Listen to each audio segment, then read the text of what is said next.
now. I'm Steve Bousquet in Broward, where day-to-day newspaper competition is literally changing the face of your local paper. We'll show you tonight in Part 2 of our Eyewitness Extra series, The Battle for Broward. I'm Gail Anderson in Liberty City, where it's taken police more than 12 hours to convince a man with a gun to surrender. How Broward newspapers bring in readers block by block. Well, it's all part of the battle for Broward. Our Eyewitness Extra, next.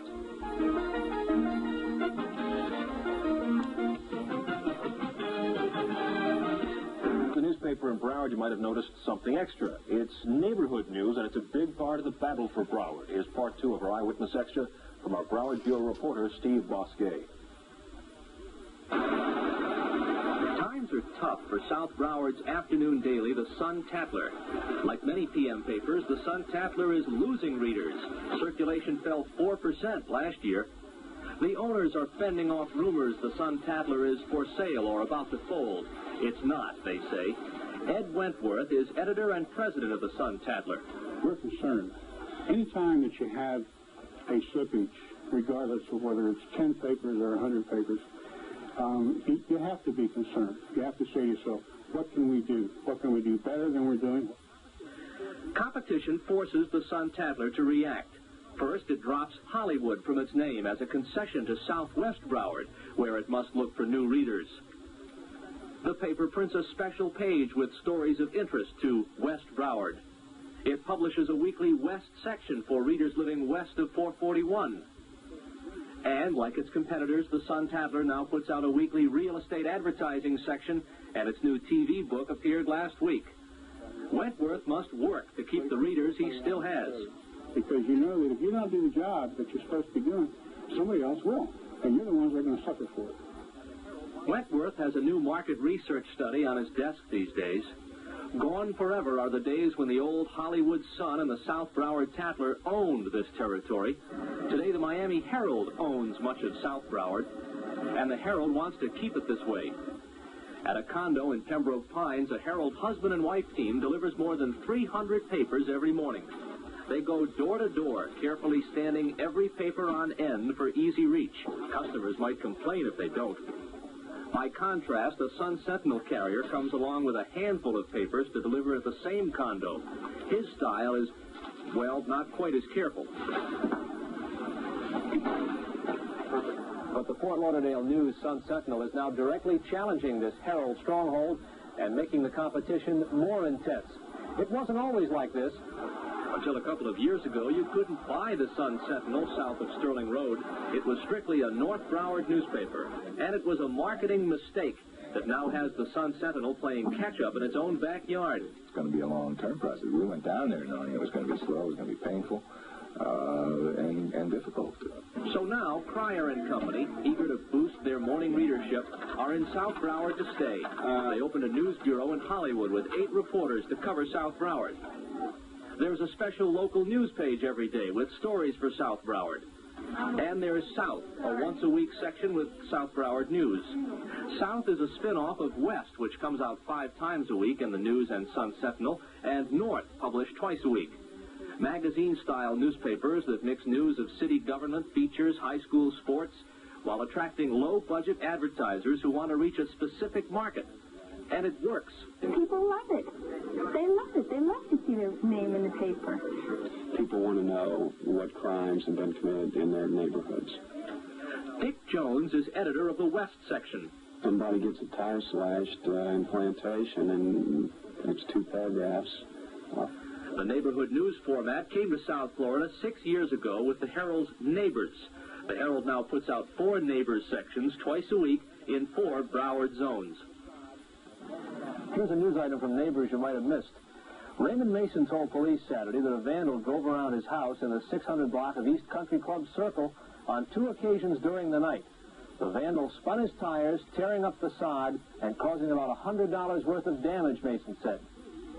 The idea, says a Herald Neighbors editor, is names make news. In these special sections, you can get a week's worth of shuffleboard scores at Hawaiian Gardens, or find out bingo's back at a Sunrise Synagogue. Truly local news.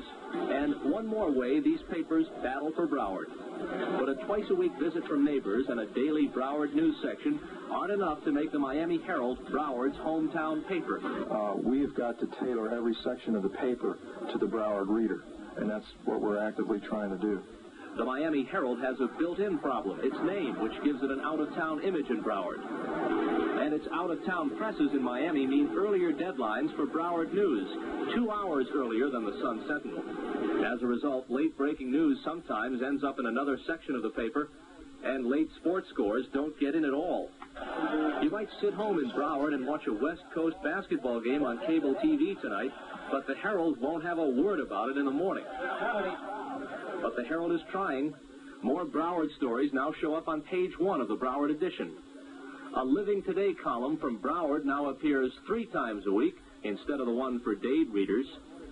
And the Herald now puts its Broward editorials and letters to the editor on the main editorial page instead of in the Broward news section. But a lot of readers are angry about this last change, and last month at a Herald town meeting in Fort Lauderdale, they said so. And you know, for the past month, I feel like I lost a friend. I really feel like I lost a friend.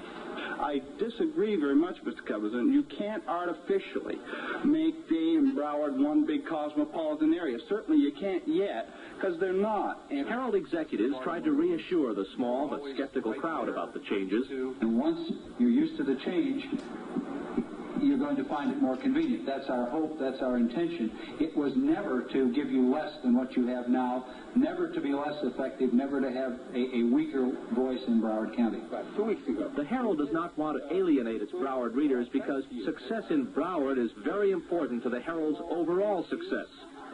Tomorrow, in Part 3 of The Battle for Broward, we'll explain why you get those phone calls at home. Are you receiving home delivery at this time? Why those kids come knocking on your door during dinner. And you'll meet a columnist whose opinions about Broward are matched only by readers' opinions about him. They call me terrible names, but they're right. Sometimes I take some bad shots at them. And what the future holds for Broward's newspapers. In Fort Lauderdale, Steve Bousquet, Channel 10 Eyewitness News. Newspapers compete for stories, but when it comes to competition, the biggest struggle might be for readers.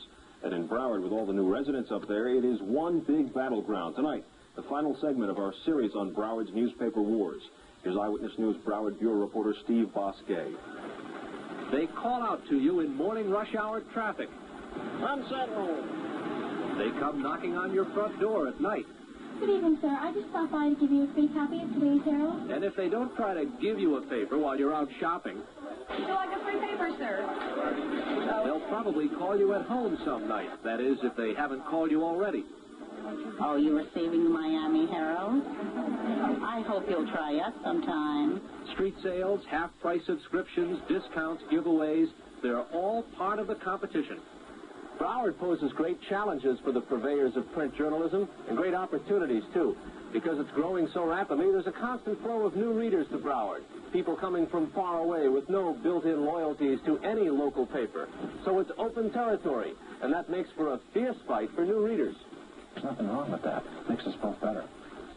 Harry Wolt is circulation manager for the Fort Lauderdale News Sun-Sentinel. The Hollywood Sun-Tatler, the Miami Herald, the Boca paper, nobody's taken for granted here. Nobody. The News and Sun-Sentinel runs 2 telephone rooms where salespeople search for new readers from city directories. And they troubleshoot delivery problems, too, when there's time. The Herald also has a phone room. And the Herald sends youngsters door to door in the evenings to give out that day's paper and offer half-price subscriptions. Because the kids canvass every house on a street, and because circulation lists of newspapers are confidential, they often call on their own customers. But I receive the Herald. I am subscribed to the Herald. If you buy a paper from a machine, you pay a quarter. But these days, the Herald and the Fort Lauderdale papers are selling plenty of half-price newspapers. The Sun-Sentinel goes a step further, giving away papers in stores. It's one more way to reach readers. It's called sampling. They all do it. But the Herald claims it's bad for business. Sampling.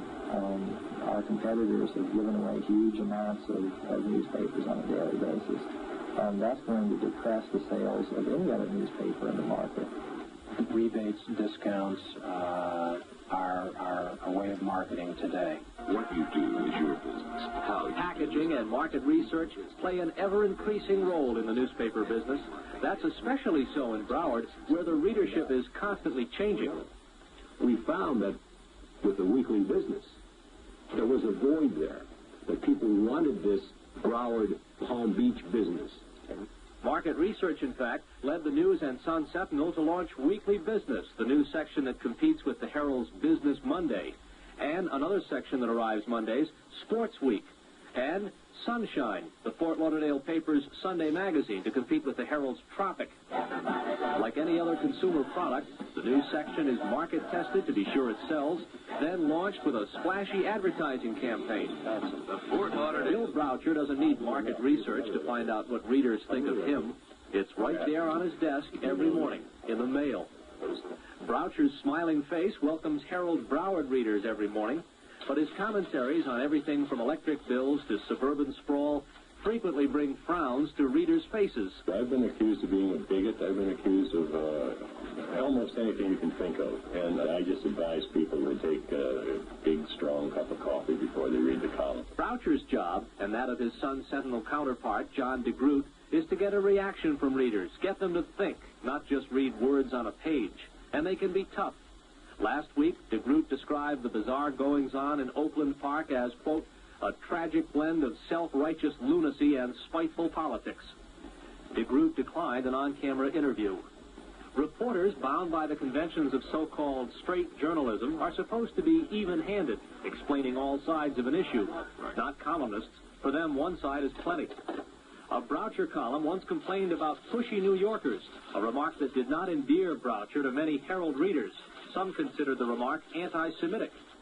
Sylvia Fox, who lives in a Pembroke Pines retirement condo, remembers that column. The reaction here was very, very strong against him and the Miami Herald for having allowed it. All he meant, Broucher says, was that to survive, New Yorkers have to be aggressive. All New Yorkers. But some people interpreted loud New Yorkers to mean New York Jews. And I regret that. With the interpretation, but I certainly stand by the column. But Broucher's not totally as tough as nails. There is one subject he won't touch, Israel. I'd have to say that if you're going to knock Israel, it's a good idea to take Cole Porter's advice and get out of town before it's too late. One writer who is getting out of town, voluntarily, is Bernie Lincecum, the popular sports columnist for the Fort Lauderdale papers. Lincecum's leaving to work for his company's flagship paper, the Tribune, in Chicago. And as the months go by, others will leave, too, for better-paying jobs on bigger papers, or, for the Herald's Broward staff, jobs downtown, Miami. Still others will make their careers here. Those who stay will keep working in the midst of one of the most competitive newspaper markets in the country. Doug Delp has been a Broward newspaper man for nearly 15 years. As you get a greater market here and in Palm Beach, the competition will just intensify. And hopefully it'll make both of us better newspapers. I thrive on it. I really do. I love the competition. I think it's great. The staffs respect each other, but it's a respect hardened by the constant competition. The main reason why the Fort Lauderdale News and Sun-Sentinel are pretty good papers today is the Miami Herald and the fact that we're here in a vigorous, aggressive way. The Miami Herald has to get bigger in Broward. The Herald's paid circulation has leveled off, and future growth has to come from Broward and points north. The Morning Sun-Sentinel must keep growing, too, since the readership of the afternoon Fort Lauderdale News is still slipping, like afternoon papers everywhere. I want us to be best. I won't settle for anything than best. This battle for Broward may be just beginning. Broward's lucky to have good newspapers battling to be the best. In so many places in America today, there is no such thing as newspaper competition anymore. One paper has the market locked up. A good example is Dade County. Here in Broward, thanks to competition, readers still have a choice. And in the battle for Broward, that may be the best byproduct of all. In Fort Lauderdale, Steve Bousquet, Channel 10 Eyewitness News.